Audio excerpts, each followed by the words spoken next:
चिकू क्या हुआ? ठंड लग रही है तेरे को? ठंड लग रही है क्या? छोटे बाबू को ठंड लग रही है। हेलो फ्रेंड्स, आप लोगों को मेरी सुबह की गुड मॉर्निंग। फ्रेंड्स, आज मैंने नाश्ते में मेथी के परांठे बनाए हैं और क्योंकि इनको कहीं जाना था, बहुत जल्दी हो रही थी, सब्जी बना नहीं पाई थी फिलहाल इनके टाइम पे मैं, तो मैंने इनको चाय और थोड़ा सा इन्होंने घर वाले घी से ही मेथी के परांठे खा लिए, क्योंकि हमारे यहाँ क्या होता है कि घर घी के साथ भी परांठे सबको बहुत पसंद है। चलिए फ्रेंड्स, ये जा चुके थे तो मैं सोची थी क्या सब्जी बनाऊं, क्योंकि मेथी के परांठे या बथुए के परांठे उसके संग थोड़ी रेशे की सब्जी अच्छी लगती है। तो मैं सोच रही थी आलू टमाटर की सब्जी खाने की इच्छा हो रही थी, तो मैंने ये बनाई है। फिलहाल कोई अभी नाश्ते के लिए तैयार नहीं था, तो मैंने सोचा क्यों ना कपड़े धो लूँ। कपड़े धो के छत पे आई। आज बहुत सारे कपड़े हो गए थे फ्रेंड्स, क्योंकि मैं 3 दिन से कपड़े धो नहीं रही थी और कपड़े भी बहुत सारे हो गए थे, तो मैंने सोचा क्यों ना मशीन लगा लूँ। तो मैंने ये सारे कपड़े मशीन में धोए थे और फिलहाल मैं छत पे आ गई थी सुखाने के लिए।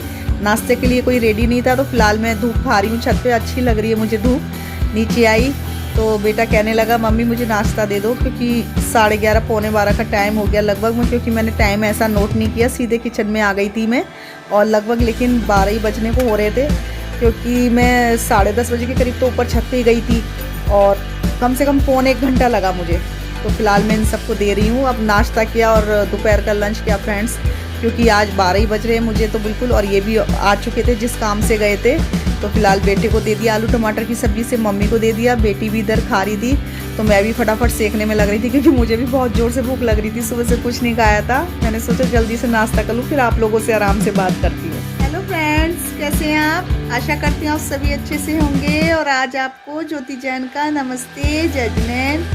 फ्रेंड्स, आज 6 तारीख हो गई है और मेरे दोपहर के 2 बजने को आ रहे हैं। मेरा दोपहर तक का काम फिनिश हो गया है लगभग, क्योंकि मैंने अभी दाल चावल नहीं बनाए हैं। दरअसल आज फ्रेंड्स नाश्ता ही सबने लेट किया है 12 बजे तक, और दाल चावल मेरे भीगे रखे हुए हैं, अभी बस थोड़ी देर बाद बनाऊंगी। थोड़ा थक गई थी तो इसलिए बैठ गई हूँ आप लोगों से बात करने। कपड़े भी बहुत सारे थे, मशीन में लगाए थे आज, तो कपड़े भी छत पे बहुत सारे सुखा के आई थी।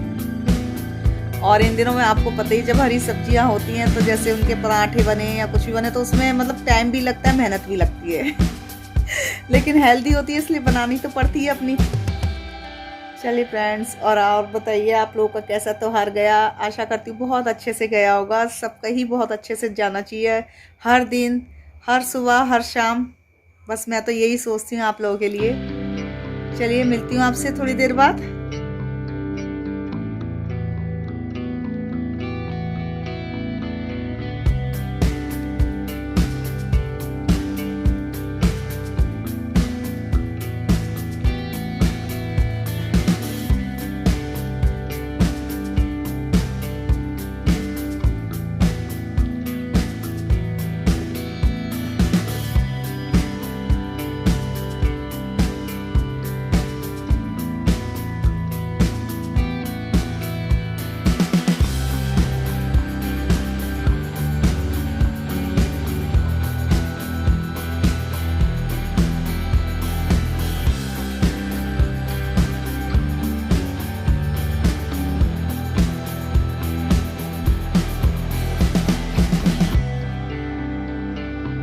शाम के टाइम फ्रेंड्स थोड़ा मार्केट गई थी मैं, क्योंकि मुझे अपनी होम्योपैथिक वाले से दवाई भी लानी थी और उसके बाद मुझे मंदिर भी जाना था। तो मैं सोच रही थी क्यों ना हाथ का जो मार्केट का थोड़ा सा काम है वो भी अपना फिनिश करके चलूँ। तो इसलिए फ्रेंड्स मैं मार्केट में आके जो सामान वामान लेना था वो लेने लगी थी। मार्केट से आके फ्रेंड्स थोड़ी देर घर में बैठ के, कपड़े भी बहुत सारे थे छत पे, तो मैं सोची कपड़े ले आऊँ, क्योंकि फिर ज़्यादा रात हो जाएगी तो जो उस कपड़े सूखे हुए हैं वो थोड़े से और वैसे हो जाएंगे, क्योंकि आजकल मौसम ठंडा ही हो रहा है आपको पता है। तो छत पे जा रही थी फ्रेंड्स, छत पे आई तो ये देखो फ्रेंड्स, ये आज ना नींव रखी गई होगी यहाँ पे, तो काफ़ी देर तक पूजा पाठ चली थी हमारे बराबर वाले घर में। एक तो काम चल रहा है, मकान वगैरह जैसे बन रहा है, इतनी धूल मिट्टी उड़ती है फ्रेंड, जैसे डस्टिंग करी हो मैंने आज और अगले दिन ऐसा लग रहा है मैंने कुछ किया ही नहीं हो, इतनी डस्टिंग, इतनी धूल मिट्टी हो रही है बहुत ही ज़्यादा। ये देखिए फ्रेंड्स, मैं आपको ये दिखा रही थी कि देखो वो जो पहले भी आपको याद होगा दिखाई थी मैंने, छत पे खूब हरी सब्जी वगैरह लगा रखी है। इन्होंने क्या कर रखा है, अपनी टंकी में से जो मिट्टी वगैरह जो निकलती है ना, उसी को ही अच्छी तरह कोने में जमा करके ना वहीं पे पालक मेथी ऐसे कर रखा है। बहुत बढ़िया, बढ़िया है भाई, अपना घर का पालक मेथी एंजॉय करते हैं और क्या करते हैं। मुझे भी बहुत शौक है, लेकिन बस यहाँ कुछ कर नहीं सकते ना। फ्रेंड्स, शाम के 7 बज रहे हैं, ऑफिस से आ चुके हैं। और क्योंकि बेटे आज छोटे वाला बेटा अपने कुछ कपड़े वगैरह लाया था तो इनको दिखा रहा था, जो ये लेके आए थे उसको पसंद नहीं आया था, तो बाद में इनको दिखा रहा था कि पापा मैं चेंज करके ये कलर लाया हूँ। ये कलर भी अच्छा लग रहा है वैसे तो, पर ये कुछ नेवी ब्लू में लाए थे तो वो इसके पास उस टाइप का था पहले भी कलर, तो ये मुझे कह रहा था मम्मी देखो ये कलर लाए हूँ, अच्छा लग रहा है।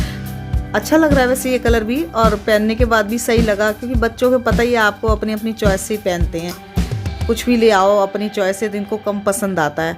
तो फिलहाल चलो ठीक है, अब जैसा है बच्चों की मर्जी है।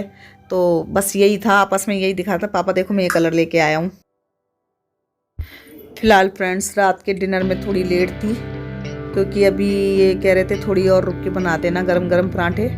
रोटी बनाऊंगी फिलहाल तो, क्योंकि सुबह की आलू टमाटर की सब्जी भी रखी थी और कुंगरू की सब्जी और अलग से बनाई थी मैंने। उसमें मैंने क्या करा था फ्रेंड, 2-4 आमले भी ऐड कर दिए थे, थोड़ी हरी मिर्ची भी ऐड कर दी थी, तो अच्छे बने थे घुंघरू, सूखे बनाए थे बिल्कुल फ्राई एकदम से, तो टेस्टी बने थे, मसालेदार। तो ये कह रहे थे अभी थोड़ा पूजा पाठ वगैरह की तैयारी कर लूँ, पूजा कर लूँ, उसके बाद आराम से गरम गरम बना देना, तभी खा लूँगा मैं।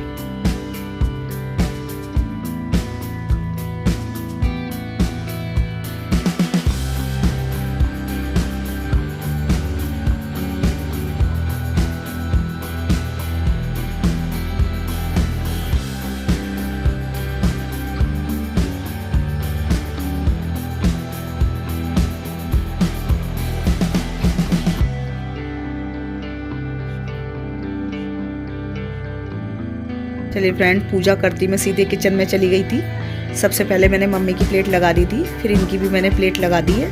मैं इनसे कह रही हूँ आप भी गरम गरम खा लो, बेटा भी था नहीं, वो मार्केट गया है किसी काम से, तो मैं उसके भी पराठे सेक के रख दूँगी, जिससे मेरा काम फटाफट निपट जाएगा। उसके बाद रसोई क्लीन कर दूँगी, फिर मैं सोच रही हूँ आपसे आराम से बैठ के बात करती हूँ। और फ्रेंड्स, कैसे हैं आप? आजकल फ्रेंड्स पता है क्या हो रहा है, बालों की प्रॉब्लम बहुत हो रही है। मतलब मैं जिस किसी के मुंह से सुनती हूँ बालों की प्रॉब्लम, मतलब बाल बहुत झड़ रहे हैं मेरे, और कई जगह से उड़ गए हैं, और बाल बहुत हल्के हो गए हैं, बाल ड्राई हो गए हैं काफ़ी ज़्यादा। मतलब ये इशू सबके साथ ही हो रहा है, मतलब औरों की तो छोड़िए, हमारे साथ भी इशू हो रहा है। लेकिन मैंने कुछ चीज़ें अपने ऊपर ट्राई करी, अपनी बेटी के ऊपर ट्राई करी, जो मैं आप लोगों के संग शेयर करना चाहूँगी। शायद मैंने आपको पीछे वाली ब्लॉग में भी बताया है। एक तो आप ना बालों के अकॉर्डिंग, बाल आपके जितने उस हिसाब से, आप जैसे आपके बाल लंबे हैं तो आप मेरे ख्याल से उसमें ले लीजिए आधी कटोरी के करीब मेथी ले लीजिए, क्योंकि मेथी फूलती भी है, और आधी कटोरी आप कलौंजी ले लीजिए। उसको अलग अलग भिगो दीजिए आप गर्म पानी में, 2-2.5 घंटे उसे भिगोए रख दीजिए, और जब वो भीग जाए अच्छी तरीके से तो उसको क्या करो, आप पेस्ट बना लो उसका, और जो उसका पानी है उसको भी फेंकना मत, वो भी एक तरीके से आपके बालों के लिए टॉनिक सा बन गया। उसको एक जो होता है ना, जिससे हम आराम से बालों की जड़ों में लगा लें, स्प्रे टाइप बोतल में आप उसको भर के रख लीजिए। और ये जो पेस्ट वगैरह है आप इसको पीस के अपने बालों के जड़ों में लगाइए। एक तो मेथी इतनी स्मूथ, ऐसा लगेगा चिकनी चिकनी जैसे क्या चीज़ आपने हाथ में ले ली हो। जो आपके रिजल्ट जो आपके हाथों में देगी, सेम वही आपके बालों में देगी। और आपको पता है मेथी हमारे बालों के लिए कितनी अच्छी है, बहुत फ़ायदेमंद है। एक और बात फ्रेंड्स, मैं आजकल क्या कर रही हूँ, जैसे पालक मेथी, बथुआ तो खैर मेरे घर में एक ही बार आया अभी तक, पालक मेथी, और पालक तो कंटिन्यू है, बहुत आ रहा है। तो मैं खुद क्या करती हूँ, उसके जो आगे का, तो मैं जैसे पालक पैक करा हुआ होता है, गड्डी बंदी होती है, तो उसको आगे से काट के रख लेती हूँ एक साइड को, और जो पीछे के रहते हैं डंठल वगैरह, बाद में उसकी रस्सी वगैरह खोल के उसको फैला देते हैं। हम क्या करते हैं फ्रेंड्स, उसको मतलब ऐसे ही नहीं वेस्ट करते, उसको हम जैसे सुबह गाय वगैरह के चारे में वहाँ डलवा देते हैं। लेकिन मैं उसमें से थोड़ी सी जैसे पीछे के डंठल वगैरह निकाल के, आप मिक्सी में चलाना चाहो तो मिक्सी में उसको चला सकती हो, नहीं तो मैं क्या करती हूँ, एक थैली में उसको मतलब बीच में उसको डंठल वगैरह को, मेथी के हों पालक के, उनको रख के थोड़ा सा किसी भी चीज़ से अच्छी तरीके से, भारी चीज़ से उसको अच्छी तरह कुचल के, उसका हाथ से आप उसको एकदम से प्रेस भी करेंगे तो उसका जूस सा निकल जाता है। तो आधी कटोरी भी निकल गया तो आपके बालों की जड़ों के लिए बहुत अच्छा है। मतलब वो लगाइए आप बालों की जड़ों में, स्ट्रॉन्ग बनेंगे, हैवी बनेंगे और बालों की ग्रोथ इतनी अच्छी हो जाएगी, आप खुद देखोगे कि आपकी, क्योंकि जितना ये हमारे लिए खाने के लिए जरूरी है उतना ये हमारे मतलब बालों की जड़ों में भी लगना जरूरी है। बहुत अच्छा इसका रिजल्ट है। आप मेरे कहने से ट्राई करना है इसको। और एक और बात, रात को सोने से पहले हो सके तो थोड़ा सा कच्चा दूध आप बचा के रख लीजिए। कच्चे दूध से अपने पूरे चेहरे को साफ करिए और उसके बाद जो मैंने आपको एलोवेरा बता रखा वो लगा के सोइए। और जैसे जैसे सर्दी शुरू होती जाएगी हमें एक प्रॉब्लम और होती जाएगी कि हमारे क्या होता है कि होंठ फटने लगते हैं, है ना, कितनों को प्रॉब्लम होने लगती है। तो मैं आपको सबसे अच्छा तरीका बताती हूँ। अगर आप घर का घी निकालते हैं तो बहुत बढ़िया। बाई चांस घर का घी नहीं हो, अगर घर का घी है तो बहुत अच्छा है, बाई चांस नहीं है तो आपने तिल का नाम तो सुना ही होगा। तिल का तेल वो आप अपनी नाभि में भर के और उसके चारों तरफ, नाभि के चारों तरफ अच्छी सी मसाज करिए, बहुत अच्छा रिजल्ट आएगा। आपको पूरी सर्दी अपने होठों को कुछ लगाने की जरूरत नहीं पड़ेगी। ये लिप ग्लॉस और ये क्या कहते हैं वैसलीन, कुछ चीज़ का यूज़ नहीं करना पड़ेगा, क्योंकि आपके होठ वैसे ही मतलब ऐसे रहेंगे चिकने, एकदम से ना फटेंगे ना कुछ होंगे।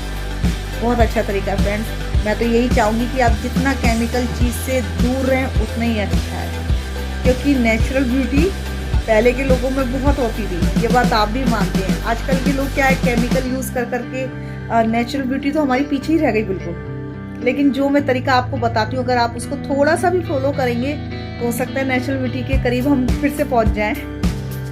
मैं तो यही चाहूँगी, लेकिन मैं ये चीज़ें सबसे पहले अपने को यूज़ करती हूँ, फिर आप लोगों को बताती हूँ। तो फ्रेंड्स 8:30 बज रहे हैं और रात का डिनर और मेरी किचन सब क्लीन हो चुका है। हम लोग आराम से बैठे हैं। खाना वाना खिलाने के बाद थोड़ी देर इनसे बात वगैरह की, आपस में हम लोगों ने थोड़ा टीवी देखा। उसके बाद ये थोड़ा किसी काम से बाहर चले गए हैं, तो मैं थोड़ा फ्री होकर मैंने सोचा चलो आपसे बात की जाए और अपने ब्लॉग का यहीं पे मैं एंड करती हूँ। कल मैं फिर आपसे एक नए ब्लॉग के साथ मिलती हूँ। तो आप सबको मेरी आज की गुड नाइट, बाय बाय।